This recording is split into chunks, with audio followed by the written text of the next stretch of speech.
Ya, kita akan belajar vektor di fisika ya. Nah, kita akan lihat soal satu nih. Dapat A-nya 6, B-nya 6, C-nya 4. Kita harus menggambarnya secara poligon. Ditanya adalah R sama dengan A min B plus 2C. Nah, untuk menyelesaikan soal nomor satu ini ya butuh penggaris, butuh juga jajaran genjang ya. Nah, kita coba bahas nih. Ya, ini kita gambar dulu A, vektor A. A ini sumbu X negatif 6, ya kita bisa menggunakan skala ya. Bisa misalnya A-nya jadi 6, vektor 6-nya diwakilin 3 cm gitu ya. Nah, kemudian B 6 satuan tapi akarnya ini minus B ditanya. Karena itu kita putar 180 derajat. Nah, gambarnya jadi seperti ini. Nah, ini kalau misalnya 6 cm kita bikin 3 cm juga bisa gitu ya pakai skala. Nah, ini 2C. 2C berarti kita mesti jumlahkan 2 kali lipatnya, dalam hal ini 4. Kalau dikali 2 jadi 8. Nah, kita bisa menggunakan 4 cm di penggaris ya.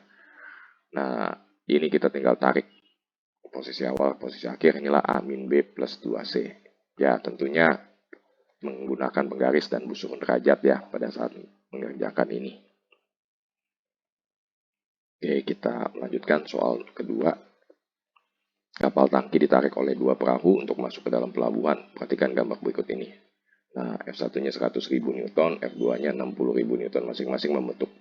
F1 30 derajat dari X positif, F2 juga 30 derajat dari X positif. Ya, ditanya nilai resultan F1 tambah F2.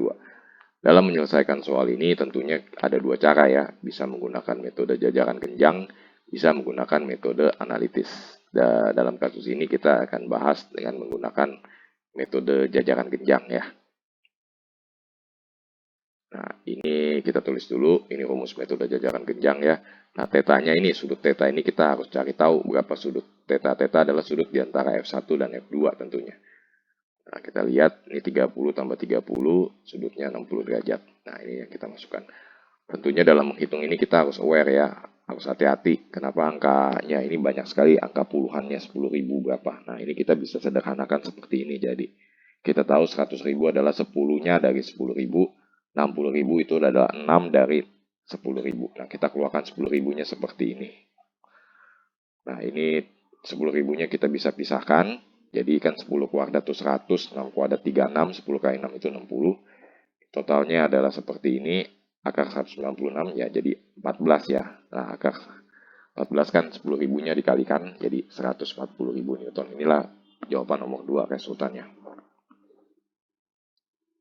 Oke, kita akan lanjutkan ke soal nomor ketiga. Nomor 3 ini cuma diminta menguraikan komponen X dan komponen Y ya, baik vektor A ataupun V. V ini ada kecepatan dari kapal terbang yang ditanya komponen X dan Y-nya. Ya, memang dasarnya soal ini kita menggunakan trigonometri. Ini wajib ya penggunaan trigonometri untuk menyelesaikan soal-soal ini. Oke, kita akan lihat. Ini proyeksikan jadi A komponen X. A komponen X adalah 8 kali kosinus 60. Ini bisa menggunakan kalkulator yang mencari cos 60 atau menggunakan tabel. Hasilnya adalah cos 60 adalah setengah, 8 kali setengah itu 4. Proyeksikan ke komponen Y. Nah, ini dapat AY.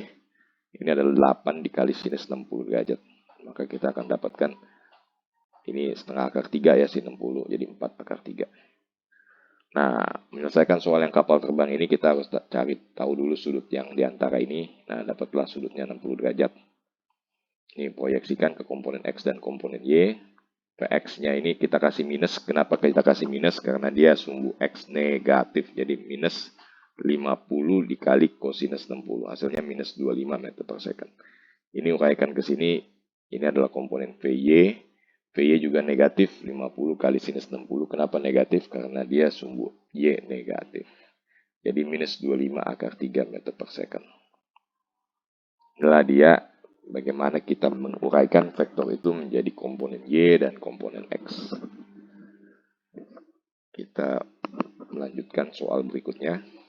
Ini ada vektor A dan B dengan kotak seperti ini. Tiap kotak ini satu-satuan ditanya besarnya A min B. Sekali lagi yang ditanya adalah besarnya A minus B. Nah, membahas soal ini kita menggunakan metode analitis ya, menjabarkan X dan Y-nya. Kalau kita menggunakan menggambar seperti poligon atau menggunakan jajaran genjang tentunya kita akan sulit. Karena ini kita harus mencari gambarnya lagi, kotak-kotaknya lagi, kita harus membuatnya kembali ya gitu ya.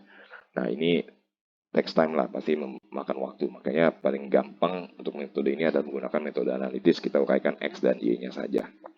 Oke, kita bahas AX-nya. Kalau kita lihat komponennya 2 kotak ya. AY-nya kalau kita lihat komponennya ada 5 kotak. Nah, kita lihat aja, kita hitung aja tuh 5 kotak ke atas. Karena itu dia positif ya, 2 kotak ke kanan, 5 kotak ke atas.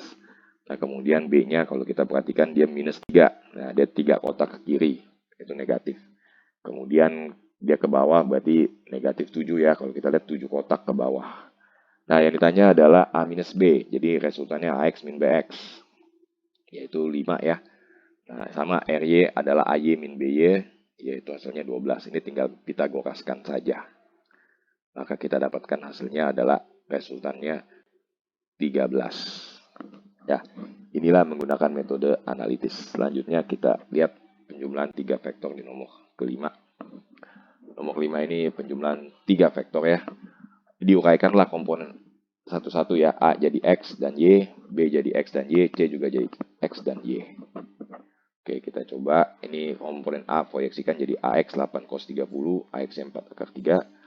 8 kali AY ini adalah 8 kali sin 30. Ya, tentunya nilainya 4. Kemudian B, BX ini jangan lupa dia negatif ya. Kasih minus, jangan lupa. Cos 60 ini minus 4. Dan BY dia positif ya. Kalau kita lihat akarnya, B komponennya B 8 kali sinus 60. Nah, ini 4 akar 3.